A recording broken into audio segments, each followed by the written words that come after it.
لو بقالك فتره بتستني اللحظه اللي انت تشوفي فيها خطين على اختبار الحمل، وكل شهر بيجيلك نوبه عياط وبتدخلي في اكتئاب، فالفيديو ده عشانك. تعالي كده وركزي معايا، لان ممكن غلطه بسيطه جدا هي اللي تكون مأخره الحمل ده. اول غلطه بتعملها ستات كتير ان هي تجري من اول شهرين تروح تعمل تحاليل غاليه جدا، وده بيعملها توتر، بيرفع عندها هرمون التوتر، وده الهرمون لوحده ده بيوقف التبويض. طبيا ما نقدرش نقول ان في تاخر في الحمل الا لما يعدي سنه باكملها في علاقات منتظمه وما حصلش حمل، او 6 شهور لو هي سن الست دي اكتر من 35 سنه. والغلطه الثانيه اللي هي تبدا من نفسها تدور على منشطات وتبويض، ودي اكبر غلطه، لان هي المفروض ان في خطوات بتمشي عليها قبل ما تلجأ للتبويض ده.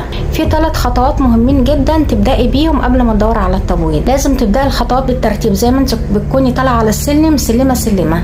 نبدا باول سلمه تحاليل الزوج، دي اسهل وارخص واسرع طريقه ممكن تعرفوا بيها سبب تاخر الحمل، ولو عملت تحاليل الزوج يبقى انت كده مشيتي نص المشوار. السلمه الثانيه متابعه التبويض، بنطمن على كفاءه التبويض بالسونار، وبنعمل تحاليل هرمون الغده الدرقيه وهرمون اللبن، لان دول لو فيهم اي خلل بسيط ده ممكن يوقف التبويض.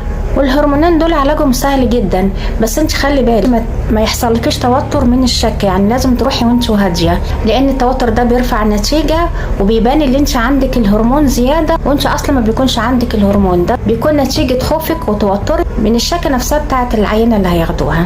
السلمه الثالثه، لو لقينا تحاليل الزوج تمام ولقينا ان تحاليلك كمان تمام، يبقى احنا كده محتاجين ان احنا نعمل اشعه بالصبغه على الانابيب عشان نطمن اذا كانت مسدوده ولا مش مسدوده، لانها لو مسدوده هتمنع الحيوان المنوي اللي هو يدخل للبويضه ويعمل تلقيح. لو طلعنا ال3 سلمات دول ولقينا ان الموضوع لسه فيه مشكله، يعني ان كل اللي عملناه تمام ولسه فيه مشكله الحمل ما حصلش، هقولك على 3 عوامل مستخبيه ممكن يكون الواحد منهم هو السبب. اول عامل من العوامل المستخبيه دي بيبقى حموضة المهبل او جفاف البيئة بتاعة المهبل. ده بيحصل من ايه؟ من كتر الغسولات، كل شوية تغسلي بمواد كيماوية، فده بيقلل الافرازات بتاعة المهبل اللي بتساعد الحيوان المنوي على الدخول، وفي نفس الوقت الكيماويات دي بتقتل الحيوانات المنوية اللي بتبقى داخلة. طب ايه الحل؟